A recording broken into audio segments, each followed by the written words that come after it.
Kamera ready, sound ready, 3, 2, 1, action. Assalamualaikum warahmatullahi wabarakatuh.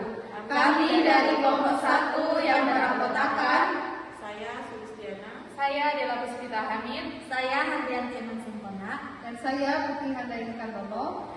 Kali ini kami akan memaparkan materi dengan judul Analisis Kasus Perkembangan Anak dari mata kuliah Analisis Perkembangan Anak Usia Dini oleh Bapak Dosen Syamsul Bahri Mamonto SPD MPD. Halo teman-teman, selamat datang di video ini. Pada kesempatan kali ini, kami akan membahas topik yang sangat penting dan menarik, yaitu perkembangan anak. Nah, di video kali ini kita akan menganalisis sebuah kasus perkembangan anak yang biasa terjadi di kehidupan nyata atau dalam kehidupan sehari-hari. Kita akan melihat bagaimana faktor-faktor seperti genetika, lingkungan, dan pengalaman hidup dapat mempengaruhi perkembangan anak. Salah satu kasus yang akan kita bahas adalah mengenai keterlambatan bicara pada anak. Ini adalah salah satu contoh nyata di mana perkembangan seorang anak bisa terlihat berbeda dari yang seharusnya, dan kita perlu memahami bagaimana cara menanganinya. tujuan kita di sini bukan hanya untuk mengetahui apa yang terjadi dalam kasus perkembangan anak, tetapi juga untuk memahami faktor-faktor penyebabnya, serta bagaimana pendekatan pendidikan yang tepat bisa membantu anak-anak seperti anak yang kita akan bahas nanti untuk mencapai perkembangan yang lebih baik. Dengan pemahaman yang mendalam, kita bisa memberikan dukungan yang tepat baik di rumah, sekolah, maupun dalam lingkungan sosial mereka. Jadi, bagaimana kita mengetahui apakah perkembangan anak sudah sesuai dengan usianya? Apakah intervensi itu penting? Semua ini akan kita bahas lebih dalam video ini. Jadi tetap ikuti kami terus ya. Tanpa berlama-lama, mari kita mulai dengan memahami berbagai aspek perkembangan anak dan faktor-faktor yang dapat mempengaruhinya. Kita akan lihat bagaimana cara kita melakukan analisis kasus secara holistik untuk membantu anak-anak berkembang secara maksimal. Yuk kita mulai. Kali ini kami akan membahas kasus tentang Rina, anak dengan keterlambatan bicara. Rina adalah seorang anak perempuan berusia 4 tahun yang datang dari keluarga dengan latar belakang ekonomi menengah ke bawah. Anak ini tinggal bersama kedua orang tuanya dan seorang adik laki-laki yang lebih muda. Sejak lahir, Rina sehat dan tidak memiliki masalah fisik dan signifikan. Namun, orang tuanya mulai khawatir karena pada usia 3 tahun, Rina belum bisa berbicara dengan jelas. Dia hanya bisa mengucapkan beberapa kata sederhana yang tidak bisa dipahami dengan baik oleh orang lain. Bahkan di lingkungan bermainnya, Rina jarang berinteraksi dengan teman-teman sebaya atau berbicara dengan orang dewasa. Di sini orang tua Rina merasa cemas karena pada usia 4 tahun, Rina belum bisa berbicara dengan kalimat lengkap dan sering mengandalkan isyarat pada bahasa tubuh untuk berkomunikasi. Mereka juga khawatir Rina kesulitan berinteraksi dengan teman-temannya di teman bermain ataupun di sekolah. Orang tuanya bertanya-tanya apakah ada masalah dengan perkembangan Rina, baik dari segi fisik, kognitif, ataupun sosial. Faktor penyebab keterlambatan perkembangan bicara Rina yaitu 1. Faktor biologis terdiri dari 2, yaitu gangguan pendengaran dan faktor genetik. Rina mungkin mengalami gangguan pendengaran ringan yang menghambat kemampuan untuk mendengar dan meniru suara yang penting dalam perkembangan bahasa.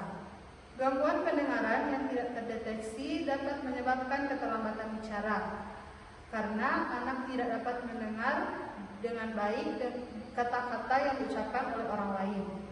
Dalam beberapa kasus, keterlambatan bicara dapat dipengaruhi oleh faktor genetik atau keluarga, terutama jika ada riwayat gangguan perkembangan bahasa dalam keluarga. Nah, yang kedua, faktor psikologis.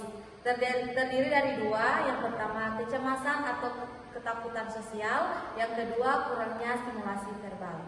Rina mungkin merasa cemas atau tidak nyaman berbicara di depan orang lain. Hal ini bisa disebabkan oleh pengalaman masa lalu atau perasaan tidak percaya diri yang mungkin muncul karena perbandingan dengan anak lain yang lebih cepat berbicara. Jika Rina tidak mendapatkan cukup interaksi verbal dari orang tua atau lingkungan sosialnya, perkembangan bahasa bisa terlambat. Anak yang kurang diajak berbicara, membaca, bercerita, atau bermain interaktif seringkali lebih lambat dalam mengembangkan keterampilan bahasa. Yang ketiga, faktor sosial. Lingkungan sosial yang kurang mendukung. Meskipun orang tua Rina mencintainya dan perhatian, mereka bekerja penuh waktu dan seringkali sibuk, sehingga interaksi verbal antara mereka dan Rina menjadi terbatas. Selain itu, lingkungan keluarga yang lebih tertutup juga dan tidak sering berkumpul dengan keluarga besar atau teman-teman bisa memperburuk perkembangan sosial dan bahasa anak. Kali ini kami akan memberikan saran pendekatan pendidikan untuk Rina. Yang pertama, evaluasi kesehatan dan kognitif. Nah, langkah pertama yang sangat penting adalah mengunjungi dokter spesialis THT untuk memeriksa apakah ada gangguan pendengaran. Jika Rina terbukti mengalami gangguan pendengaran, maka intervensi medis seperti penggunaan alat bantu dengar bisa membantu meningkatkan kemampuan berbahasa. Yang kedua, terapi bicara. Jika dokter dan ahli perkembangan anak memutuskan bahwa Rina membutuhkan terapi bicara, maka pendekatan ini bisa sangat membantu. Terapi bicara akan membantu Rina dengan teknik yang dirancang untuk merangsang kemampuan berbicara dan berbahasa, termasuk latihan mendengar, berbicara, dan memahami kata-kata yang lebih kompleks. Yang ketiga, meningkatkan interaksi sosial dan verbal. Orang tua Rina dapat lebih proaktif dalam berbicara dengan Rina setiap hari, baik dengan berbicara langsung, membaca buku bersama, atau bermain permainan yang melibatkan percakapan. Orang tua juga bisa mulai menceritakan kisah-kisah sederhana dan meminta Rina untuk mengulang kalimat-kalimat pendek. Misalnya, orang tua bisa berkata, "Rina, ayo kita lihat gambar ini. Ini gambar kucing. Kucing itu suka makan ikan." Setelah itu, orang tua bisa mengajak Rina untuk mengulang kata-kata yang baru saja diucapkan untuk membantu memperkenalkan kata baru dalam konteks yang menyenangkan. Yang keempat, mendorong lingkungan sosial yang mendukung. Mengingat Rina cenderung tertutup dalam berinteraksi dengan teman sebaya, orang tua bisa memfasilitasi berteman dengan anak-anak lain dalam lingkungan yang mendukung, seperti mengajak bermain di taman atau ikut serta dalam kegiatan kelompok anak-anak di komunitas atau sekolah. Mengajak Rina bermain dengan teman sebaya yang aktif berbicara dapat merangsang keinginannya untuk berkomunikasi lebih banyak dan belajar dari teman-temannya. Yang kelima, memberikan stimulasi kognitif yang menyenangkan. Membaca bersama, bermain dengan puzzle, atau bermain yang melibatkan masalah sederhana dapat meningkatkan perkembangan kognitif Rina. Aktivitas ini akan melatih otak Rina untuk lebih fokus pada masalah yang harus dipecahkan, sambil memperkenalkan bahasa baru yang digunakan dalam konteks yang nyata. Yang keenam, mengurangi stres dan meningkatkan rasa aman. Jika Rina merasa cemas atau tidak percaya diri dalam berinteraksi dengan orang lain, menciptakan lingkungan yang aman dan penuh perhatian di rumah sangat penting. Orang tua perlu memastikan bahwa Rina merasa diterima dan tidak terbebani untuk berbicara sebelum siap. Menggunakan pendekatan yang sabar dan penuh kasih sayang akan membuat Rina lebih percaya diri. Kesimpulan dari kasus Rina yaitu menggambarkan pentingnya pendekatan holistik dalam menangani keterlambatan perkembangan anak. Dengan memahami faktor penyebab baik itu biologis, psikologis, atau sosial, kita bisa merancang intervensi yang sesuai. Dalam hal ini, terapi bicara, evaluasi medis, dan peningkatan stimulasi sosial dan verbal adalah langkah-langkah penting yang dapat membantu Rina mengatasi keterlambatan bicara dan mencapai potensi perkembangan yang optimal.